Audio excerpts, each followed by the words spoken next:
Kola Iyuha Ichichia. This is Chase Iron Eyes. I just wanted to provide an end of the year rundown of some of the work that we've been able to do because of your direct support. In one of the Dakota Access Pipeline cases, we were able to file an amicus brief, and in that case of the Dakota Access Pipeline, you were able to see that a judge actually ordered oil to stop flowing. Yet Kelsey Warren and Energy Transfer Partners, which owns the pipeline, continued to flout that rule of the court and pump oil through the Dakota Access Pipeline, putting us all at risk. With the Dakota Access Pipeline, it's not our only worry. Right now, there are two camps on the ground ready to present a prayerful and peaceful front against the Keystone XL pipeline and those in that industry, the financial extractive industry, who would seek to violate our rights and do violence, not only to our people and to our tribal nations, but they're willing to sacrifice our only sources of drinkable water. So we're committed to that fight to make sure that KXL, which is owned by TC Energy, is not able to come into our territory without our free, prior, and informed consent. On Standing Rock, we were also able to open a kinship care home to help stem the tide of Native children being taken and placed in non-Indian homes and institutions in violation of the Indian Child Welfare Act. It's a cause that we've been engaged with for a long time. In partnership with the Standing Rock Sioux Tribe, we were able to open a call center during this most historic, existentially challenging election.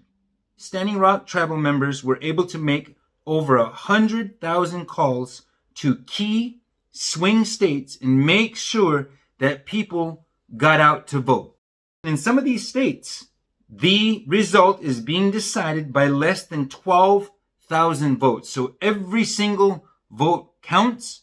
Because you were able to support that effort, we know that we made a difference.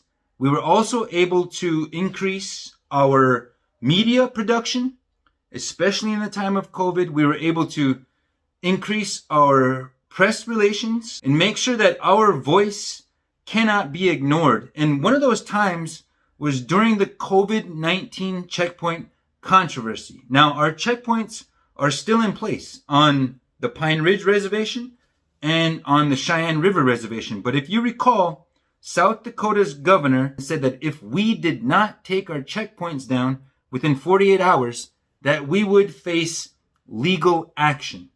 All we've ever wanted to do was be left alone so that we could survive this global pandemic. And I want to commend Lakota leaders for locking us down, even when we didn't necessarily want to be. It's because of your leadership that we're able to survive COVID. Now, we've suffered irreplaceable losses, but I know that with your support, we'll not only survive COVID, but we'll go into 2021 more empowered than ever. Speaking of 2021, there is a runoff election happening in Georgia right now. We've been on conference calls with the tribal leadership that is now in the state of Georgia and also the people on the ground to make sure that we all show up to vote. On Standing Rock, we've consulted with Sage Economic Development Authority, which is an arm and institution of the Standing Rock Sioux Tribe, to make sure that their wind farm becomes a reality. We need the Dakota Access Pipeline out, and we need Sage's wind farm in. It's 235 megawatts. It's huge. I urge you to take a look at that. We are honored to be consulting assisting, just trying to make it happen any way possible. I do not want to forget about the land back prophecy, which was propounded by one of our prophets, Chief Frank Foolscrow, in the 70s, said that if the world were only to put land back in indigenous hands, the world can begin to heal. Those words are even more true today as we face human-caused climate collapse. We want to support every organization who has taken the lead on making sure that land back in indigenous hands becomes a reality.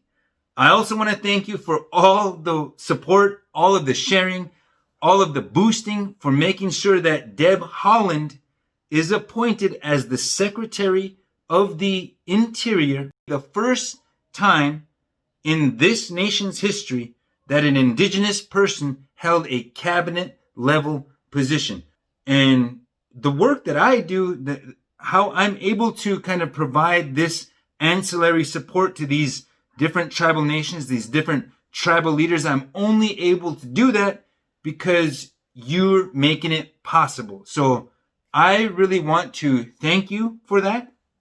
We look forward to your partnership in the new year and beyond. Thank you. Wopila Tonka Ichichapelo.